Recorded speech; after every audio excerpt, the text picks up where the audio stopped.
Let's do it.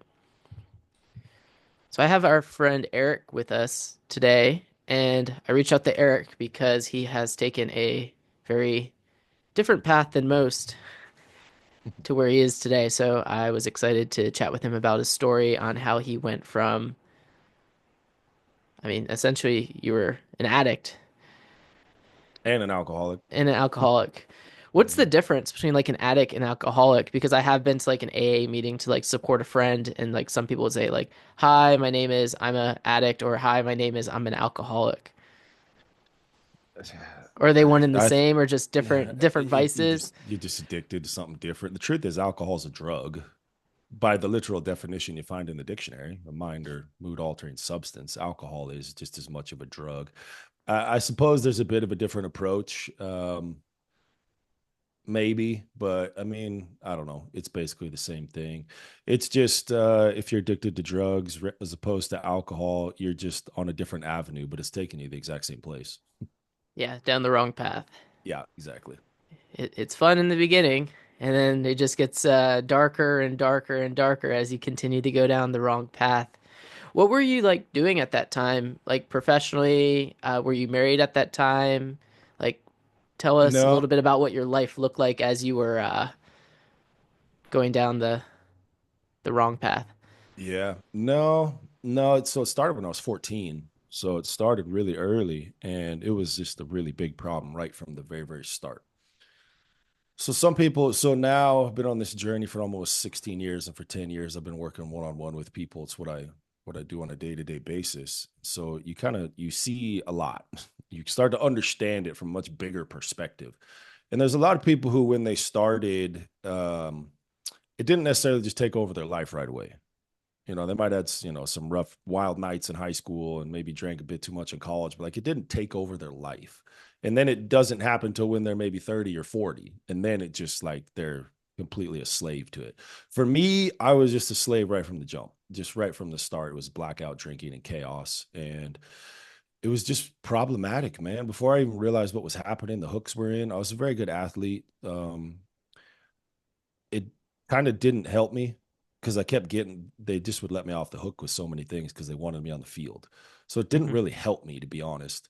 Um, but I was involved in a lot of things: music, sports. In high school, it was just chaos and madness, as what will happen no matter where you are if you're drinking too much and doing drugs.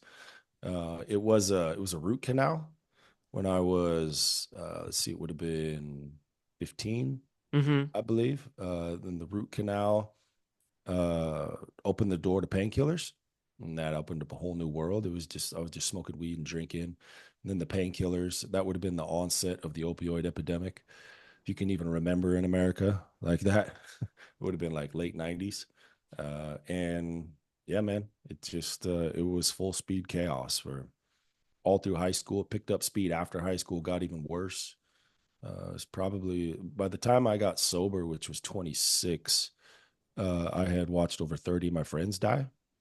I didn't necessarily witness it right before my eyes, but suicide, car accident, overdose, freak accident, all involving drugs and alcohol was just very, very common. Hospitals, jails, rehabs.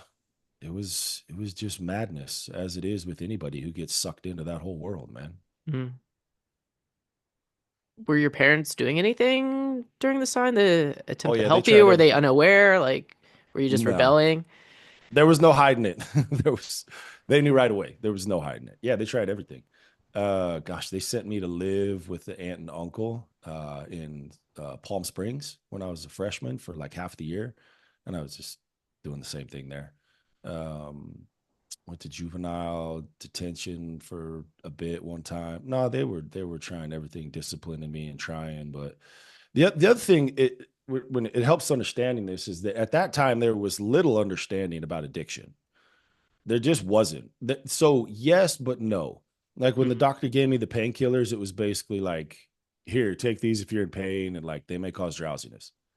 It wasn't understanding like, hey, this is basically the same thing as heroin.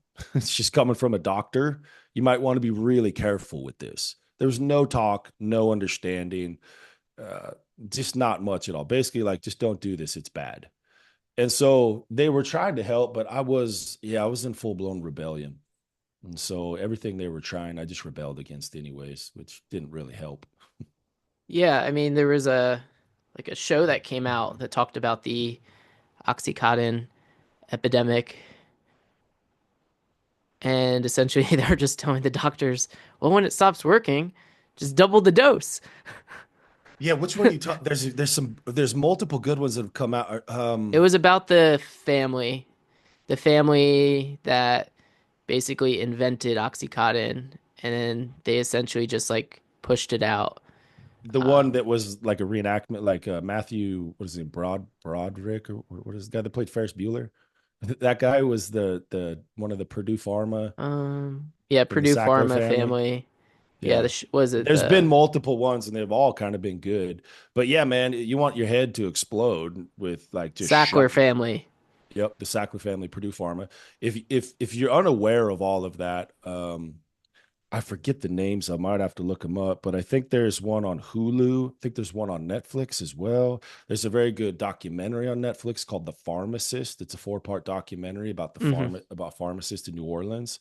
And then there's a really good book called Dreamland, which is a very good book.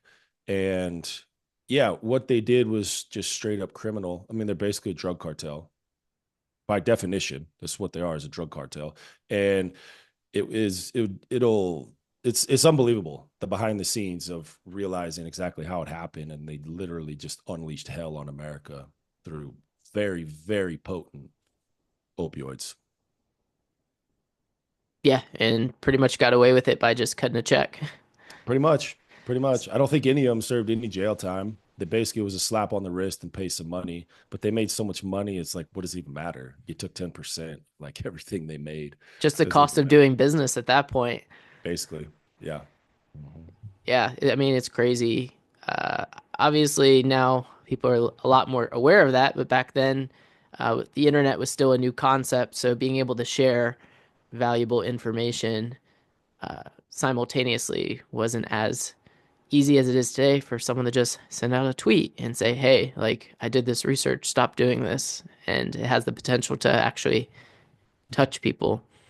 Mhm. How did you get introduced to this through the root canal? And then how did you start finding it in high school? Like, was it in the school, outside of the school? Were you just like so like, I need to get more of this? Like, you were going to find it no matter what? Yeah, it's kind of a combination of all. So yeah, I was introduced to painkiller. I mean, when I took them, they didn't really, like, I didn't take my first one and it was just like, oh my gosh, I need this every day the rest of my life. I took it, it kind of killed the pain. I went to sleep, I mean, and then they just sat in the cupboard. And then I started hearing people at school, in high school, talk about the effects of it. And I was already smoking and drinking. So I'm already obviously hanging out around that crowd. And I was like, hey, that's interesting. I still have some of those up in the cupboard. I should try that. So I did. And opened up what I just call like a chemical romance, which lasted a long time. But if I'm just going to be completely honest, how we stayed high in high school on those was we just emptied out people's medicine cabinets. It Most was like people still had some in their medicine cabinet. They didn't even like know they were in there. They just left them in there. And parents, grandparents, friends, parents, yeah, grandparents, yeah. I stole them from my grandpa. I've talked about that. We would go to people's houses and we had like a routine. We would you distract them, get them out of the kitchen. You stand here to let us know if someone's coming, and then someone's in the kitchen searching all the medicine cabinets. You just take whatever you find. We just did that like routine, and you'd be shocked how much stuff people had. Nowadays, I think people are a lot smarter. They know the effects. When they're done with it, maybe they throw it away or hide them or whatever. They don't keep them. Now there's a lot more understanding about it than it was. It's basically how we did it, man. yeah. I mean, when my wife had a emergency C-section, I mean, they gave her some, but I mean, basically, she was not able to refill it, even though she had like a major surgery and like couldn't even move and was in a lot of pain. So I mean, they've definitely cracked down on how they hand it out. But on the flip side, she was like, I need more. I'm in so much pain right now. But based on what they've been attempting to do to put protocols in place, she was unable to get a refill. So that's probably an overall good thing for Yeah, most I people. mean, as much as like against it, not just because of what I went through, but just like just do your own research. It's not good. It's not good for you, and it's very dangerous and very very addictive. There's still obviously people that need it, and it's legit. I mean, even in recovery, I went in for, gosh, I had a kidney stone. I remember. You ever had a Mm. kidney stone? It's like, No, I've heard they're very I, painful. I hope you don't. I hope you don't. I don't really have any enemies, at least that I know of. But I wouldn't even wish it on an enemy. Like it's, oh my gosh, I thought I was dying. They gave me painkillers and I took them. Believe me, I took them. It was extremely painful. And I just flushed the rest of them. But I just say that to say that like they're needed. Like if people are in severe pain and dealing with something, they help. It's just they're so potent. It's Hmm. extremely potent and concentrated, and it's just wise to be very very careful with it for sure. But it's a lot more regulated nowadays. Absolutely. How did you feel when you were like taking them? Like, how did It's like reality feel to you? Yeah, everything changes. Your lens through which you see the world just changes. It's you just feel euphoric. It just unloads like, you know, endorphins and serotonin, oxytocin. It just unloads all the feel good chemicals in your body, and you just get this like the dam opens up, and you just get a flood of them. You just feel like no stress, no worry, everything's gonna work out. But at the same time, the first time I really, really got high on and felt the effects, my simultaneously my response was, well, I figured it out. I just need this every day for the rest of my life, and then everything's gonna be perfect. So you just much more easygoing, droopy eyes, but a kind of crooked smile at How the did same time. how did like time feel? Gosh, I don't. I Did it mean, seem like you don't really faster, think about it. slower? I don't know. Probably, I don't know. Probably slower. I mean, I don't know. I didn't really think about it. See, but what I'm describing to you is how you feel initially, Hmm. and then there's this thing that kicks in. They call it with heroin addicts. They call it chasing the dragon. So you get this overwhelming wild euphoria, your first experience. You're like, oh my gosh, I feel amazing. This is perfect. You just like talk to anybody, do anything, kind of sound like this while you do it. So but you think you're so smooth and one everyone around you is like, you sound ridiculous. What's wrong with you? But then your tolerance builds up.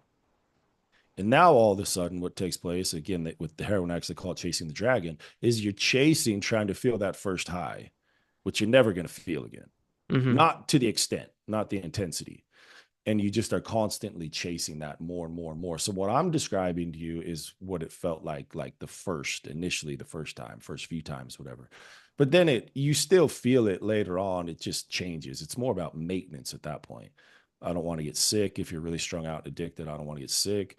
Or like you just have to take more and more. And it just becomes like quicksand, dude. You just drowning in it, just die in it.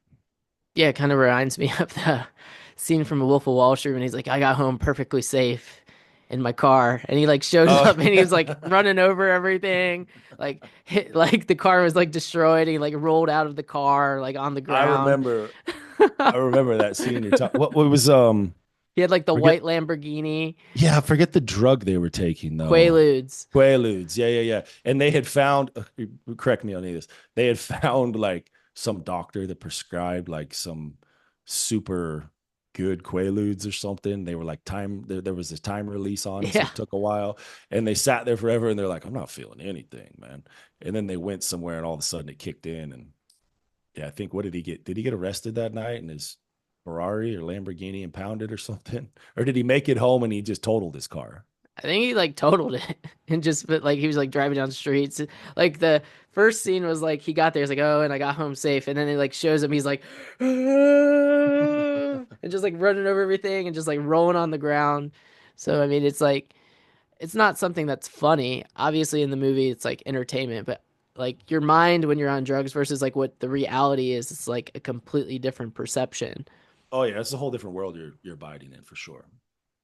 I talk about the filter through which you're looking is just totally different. The lens through which you're looking at is completely shifted, and you're not in reality anymore. So it's almost like you're in a whole new dimension that no one else is in except you, and you're just like in your head, you're like, this is cool. Like, Why is everyone like what is everyone else feeling this good? Yeah, and you kind of alluded to it at the start. Like it's fun for I'd be lying if I said I didn't have some fun. Yeah, no, I had some fun, but the fun changes very quickly. And then shortly thereafter, it's problems and sickness, and the tolerance is increased, and it's harder to find, and it's expensive, and relationships are destroyed, and money's gone. You lose your job, and it's not fun anymore. Hmm. But that's the trap is already set. The trap has already worked on you because it starts by fun, and so you stay in it, and there's a little bit of fun, right? And then before you know it, the hooks are in, and all of a sudden, it's not fun anymore. So how long did this go on for until you finally 13 years. 13 years? Yep, till I was 26. Hospitals, jails, suicide attempt, overdose, rehabs, just yeah, all of it. See, all that doesn't sound fun, does it? Hospitals, jails, No, and rehabs doesn't sound fun. definitely Uh, not. no, it lasted 13 years though, till I was 26. So like what was the process? Did you like go to jail first? Did you go to rehab? Like what was like the order Yeah, of all of which you them. went through this process? Yeah, so at the very end, yeah, I did actually get picked up, and I wasn't high or drunk. I didn't have anything on me, miraculously. Thank you, Lord. And but I had no license, no registration, no insurance, and a bunch of warrants out for my arrest. So they picked me up, and I went to jail for a bit, and then got out of jail and went straight to rehab, and that was a start. I was living in Utah at the time, and got out of rehab, went back to Utah, tied up some loose ends, and moved to San Diego. And I lived there for 10 years. And that's where I really started the process of learning how to live different, how to live free from it. So when you get out of Utah and you go to San Diego, what do you do? I mean, I relapsed for a little bit when I went down there for like 2 weeks, and then was right back to square one. And my journey started in AA. Hmm. And I went to AA militantly for about a year and a half. And I still apply a lot of the steps, principles, and all those things, a relationship with God in my life. Um, I do it in different avenues and different places now. But it was what I needed. I needed AA when I was starting for sure. And basically, it's like spiritual kindergarten, and you're learning how to do it in community. And so that's really what I did. I was living with people in recovery. I was going to a meeting like every single day. I was working on myself, taking responsibility for myself. Because like 13 years of addiction, this is what a lot of people think. They think drugs and alcohol is their problem. Drugs and alcohol, if you're struggling with that or you know someone that's struggling with it, it's not your problem. It's your solution. Drugs and alcohol is your solution. And it absolutely it is a problem, but it's not your problem. It's your solution to what's going on inside. Hmm. And so once that's gone, and a lot of people fall into this trap too, of like, well, if I can just stop drinking and doing the drugs, then my life will just fall into order. Probably not, because if you're holding on to mindsets and your actions are driving you to think that doing all these drugs and alcohol is a good idea, well, those mindsets they don't just leave once the drugs and alcohol leave. There has to be a season of renewing the mind. There has to be a season of growing emotionally, taking accountability, responsibility for your actions, and changing. And 13 years of doing that, you stop. You're not, spitting image of perfection in a week. It doesn't Hmm. work like that. There's a season of growing and learning how to live life. Some people for the first time. Well, the first, what, 26 years of your life, half of one out of every 2 days you were addicted to something. Yeah, basically. Yeah. So like half your life you've only known, I mean, basically only known addiction. Yeah. Which is interesting because it's like it wasn't in my house. It wasn't my family. There was no drugs or alcohol in my house. Aunts, uncles, cousins, like it wasn't there. But we live in a world where it's everywhere. Hmm. So it's basically impossible not to cross paths with it at some point. Right. So you're in San Diego, you're going to meetings. How did you get a job with having all these warrants out for your arrest? I mean, what did you have to do to? Those all got cleaned up before I Okay. left Utah. So that was all taken care of. Miraculously, I got out all that with no felonies. Basically just didn't get caught is all it was. I had a bunch of misdemeanors, but I never had a felony. Um, could have, should have had more than one, that's for sure. But I mean, my first job was I was working at like a little fast food restaurant, like Mm, really big. It was like a really busy one. It wasn't a like a what's the word I'm looking for? Franchised. It was just one, hmm and it was just really busy. And so, and I met people there, and just see. The thing is, when you like, I knew in getting that job that that wasn't the job I was going to work for the rest of my life. I knew that, but I also knew I needed to get something and just start establishing responsibility in me again. Start establishing like accountability. Start working hard. Start doing the things that on a daily basis that I know I need to do that I don't necessarily want to do. Because I was just living life however I wanted to live it. hmm If I want to do this, then I'm gonna do this. If I don't, I don't. And that's just the way it is. And it was obvious I was living that way because my life was a disaster for 13 years. Now, I got to live life on life's terms, and I gotta take responsibility and grow. And so the job was really really good for me, but I got a job, and Bless you. excuse me, man, I got this annoying cough won't go away in Ohio. But you just slowly but surely start building again, man. You just start. It's literally a new life, a new lease on life, and working, going to meetings. The biggest thing that really transformed my life was the relationship with God. Mm, That's what really began to transform things. I'd grown up in a religious home and I didn't like it at all. I really actually wanted nothing to do with it. But you get into AA and they talk about a relationship with God. And that was a new concept to me. I hadn't heard that before ever growing up.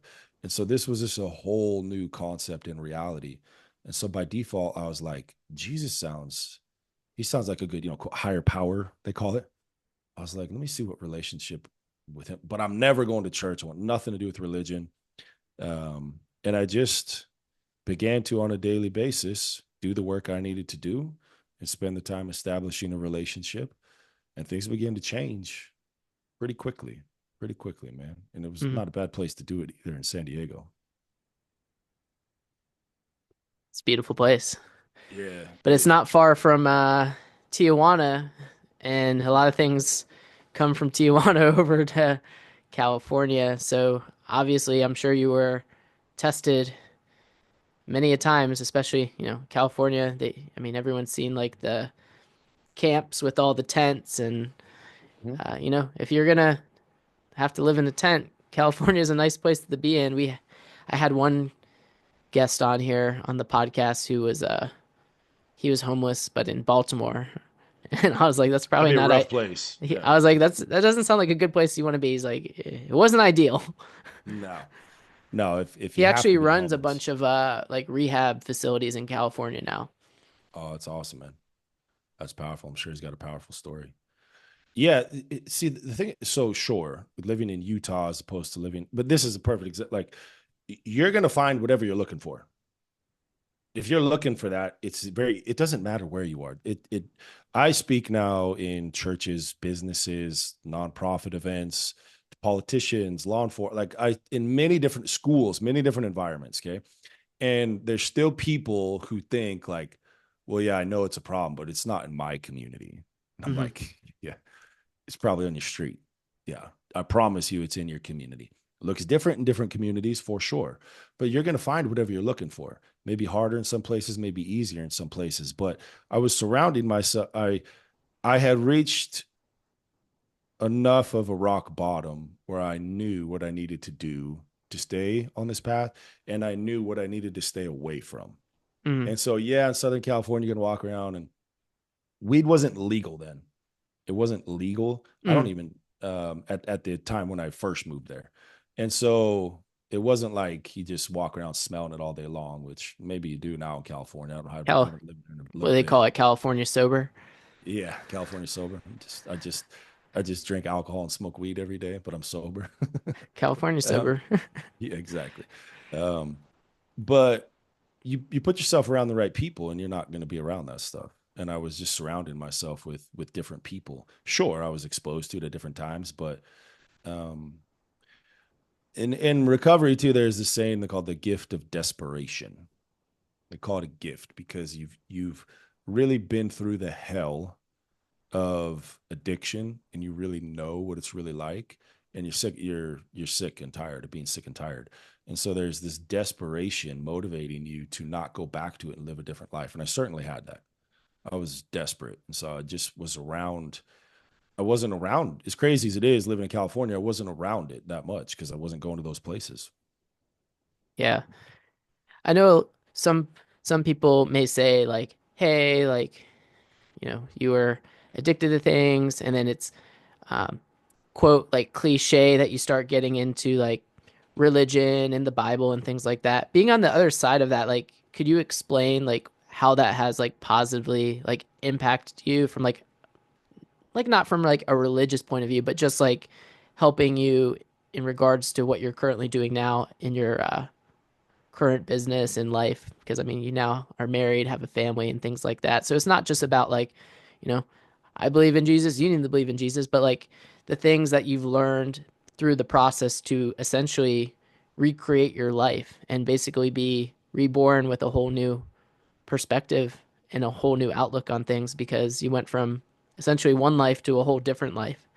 Yeah. Yeah, I appreciate the question, man. And I think there's a very big difference between being religious and then having a relationship with Jesus. I think there's a huge difference. And what I experienced growing up was religious rules. Got to do Mm, this, you got to do that, obey the rules, obey the right rituals, or do this. And I hated it. I just rebelled against it. I hated it. And I'm not against any religion or any church. I'm not out. I want to live for something, not against something. mm, But relationship with Jesus, it was literally a whole new world for me. You know, I put it like this: in early recovery, I got suggested to do things. They would say, like, hey, journaling is going to be a big help. Prayer is going to help. Like reading your AA, they call it the big book, is going to be helpful. Read the Bible. This stuff's going to be helpful. You should do it. Okay. And I was in such a place where I just took the direction. And I was like, all right, I'll do it. But I'm going to do it and I'm going to be the judge. mm, Not in a skeptical way, not like, "Well, whatever, I'll do it, but I'll decide." It was like, I'll do it, but I'm going to be the decider of how it affects me and how much of it I implement in my life, right? And I started doing it, and immediately things started to shift. Immediately it went from anxiety and depression and like worry to the more time I spent in prayer and reading my Bible, look, to get to know the author, not to be armed with information to debate people. It's complete relationships completely different. It's a completely different reality and world. And all of a sudden now it's like I actually started liking people. Like I hated people, quite mm, literally. I didn't like you, and I would pretend I liked you just to get what I wanted out of you. Now all of a sudden I'm like genuinely liking people. I'm genuinely loving people, and peace. I'm experiencing peace in my life. I'm experiencing like joy in my life. I'm experiencing hope, actually like excited about the future and what's going to take place. And I started to have these encounters, like undeniable supernatural encounters that started when I was young. I had a series of them when I was young. I talk about this in my book. And I had a series of them, but then I went down the wrong path. But then I started experiencing things like hearing God's voice, peace in my life with undeniable, not just like, oh, today's a relaxing day, not like an mm. undeniable substance of peace in my life. And it just started to pick up speed. And so I don't know if that answers your question perfectly, but my Hey, your experience, answer is your answer. my experience was just that. It's an experience of Hmm. actually putting if you and I really wanted to get to know each other, how are we going to do that? You have to spend time together. Yeah. There's no other way to get to know somebody. I could know about you. I could ask 5 people that know you about you. It could be helpful to get to know you, I suppose. Like I could, Do a if Google search, see if I've been arrested or in any lawsuits. yeah, I could do all that and it will help me get to know about you. But there's only one way to get to know you, and it's to spend time with you. And so the more that I have actually put the time in to spend time with God in prayer and about like it's a transformation that takes place from the inside out. My desires begin to shift. Mm. My mindsets begin to change. And the evidence was very clear in my life because the actions were lining up with it. Yeah, it seems like we're starting to see that in the news a lot of these. super successful business people who are just looking at opportunities on how they could benefit from things. And they consistently do that for a long period of time. And they're able to escape some danger here and there. And then eventually, you can't escape it. It just catches up with you. And it seems like that's the same thing with what you went through. Like you could, bounce and weave and hide it for a while, but eventually there is no hiding from it once time catches up with a bunch of questionable decisions. Yeah. Or just years of Yeah. question. What one of the ways they describe that I've heard it described is it's like when you're in addiction, and maybe it's not even addiction, maybe it's something else for you, like business people and how they're doing things maybe shady or whatever I behind the mean, scenes. Like you just drive around in your car and you just living life. You eat your meal and you just toss the trash in the back. You open up the bill, you don't want to pay whatever, just throw it in the back. Something pop, throw it in the back, throw it in the back, throw it in the back. And then all of a sudden it comes time, maybe it's recovery or maybe it's time to face it. And you hit the brakes and everything from the back comes to the front seat now. mhm. And now all of a sudden it's like, there's no void in this. I got to deal with it. Eventually the trash builds up into a big pile of trash. Mm-hmm. And what was it? I was thinking of something. Like I haven't had like a voice talk to me. I haven't had like a voice in my head. But like one time I was at like a restaurant and this like random person came up to me and he asked me if I was a pastor. And I was like, no. He goes, oh, that's strange. I was like, how come? And he's like, well, something told me to tell you that you're going to help a lot of people. And I was like, oh, okay. Thank you so much. And sometimes when I'm going through like a rough patch, I just think about that. I was like, I hope that guy's right. And I'm just going to continue doing what I've been doing because when I left to go into business outside of like corporate America, you don't realize that there's not rules. Like you can't like go to some, there's no governance. There's no like, hey, this person did this. Like we need to resolve the issue. It's like you're going to run into bad people, even if they seem nice. However, you have to go through those experiences to figure it out sooner rather than later. And the people who go on the wrong path, from what I've seen, they run into a big problem later in life and end up losing everything and could never recover. Versus a lot of people's story is they run into adversity in the beginning, like you, and you're able to recover because you still have time on your side. Mm-hmm. Yeah. Adversity. So there's adversity we bring on ourselves. So our own, there's consequences for our own choices, but then there's stuff it's not our fault. Like we didn't do it to ourselves, and we're just dealing with tough times or tough people. And the reason that that people like the stories of overcoming is because it gives them hope for the situation that they're in. And whether we brought it on ourselves and it's the consequences, sequence, our choices put a sequence, consequence into motion, be it good or bad. Whether we brought it on ourselves, negative consequences, or something happened to us that was outside of our control, you can overcome any of it. You can overcome this stuff and live in a completely different reality. And when you go through that stuff, you lay a hold of a wisdom and an experience that money can't buy. You can't purchase the wisdom that is gained through going through a really tough circumstance and coming out being hopeful and learn from it. You can't buy that. You only can go through it. And it's invaluable. It's completely invaluable because all of a sudden now stuff starts coming at you in your life and you're like, well, I overcame that. I overcame this. It was worse than that. I overcame this thing that popped up. God helped me through this and made a way out through it. And it's just like life is life. Things are going to happen. But when you've gone through stuff, it gives you a whole new confidence to face whatever comes at you. Yeah, there's a book someone gave me. It's like a book on happiness. So it teaches you, it's like, I want to learn about happiness.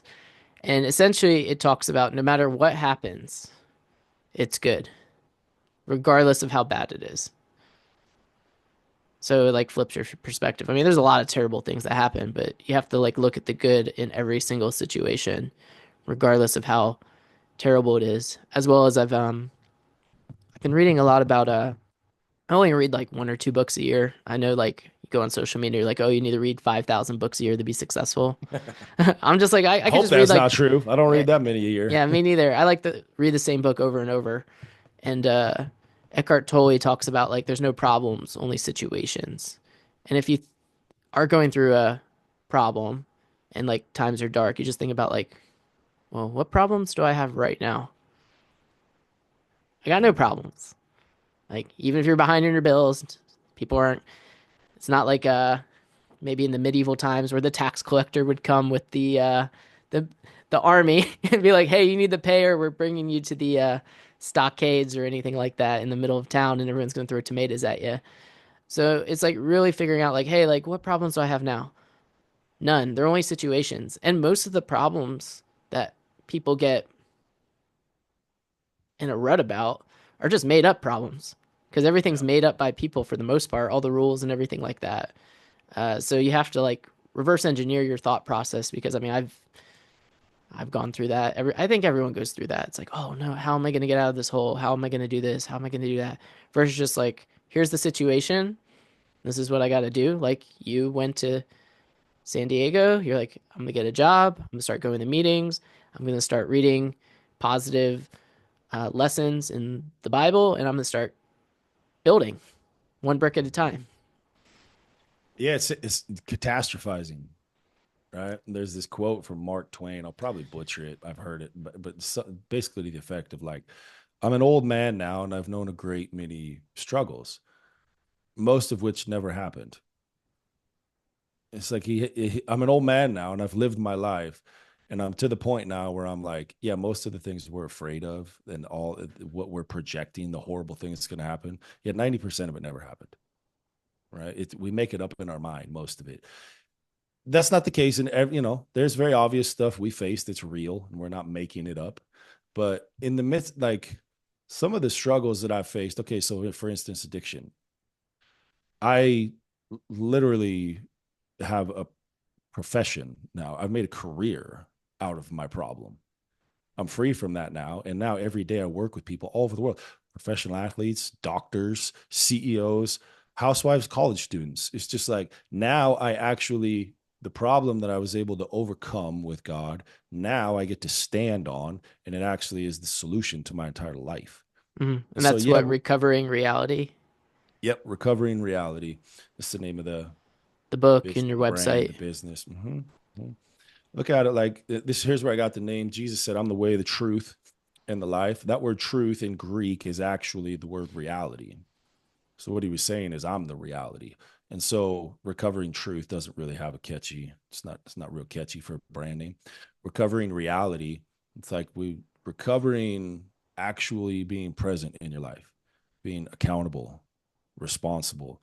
And most of the people I work with, it's addiction, but not everybody. There's a lot of people I work with where it's not addiction. They've just been through a lot of hell and they need some help and guidance on how to get out of it.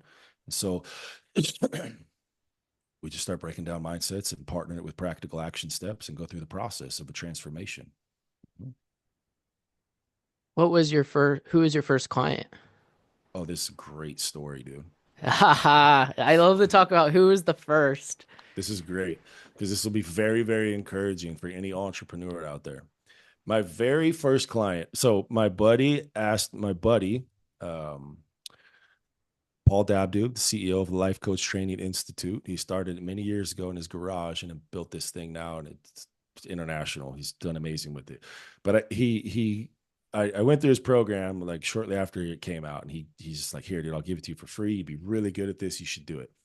But I didn't really have the business savvy, and that's the thing. Like, if you're going to be a coach, if you don't understand how to run a business, you're never even going to get a client. You could be the best coach in the world. You'll never even have a client. You have to understand how to run a business. You have to be a business owner before you're a coach if you want to have a business.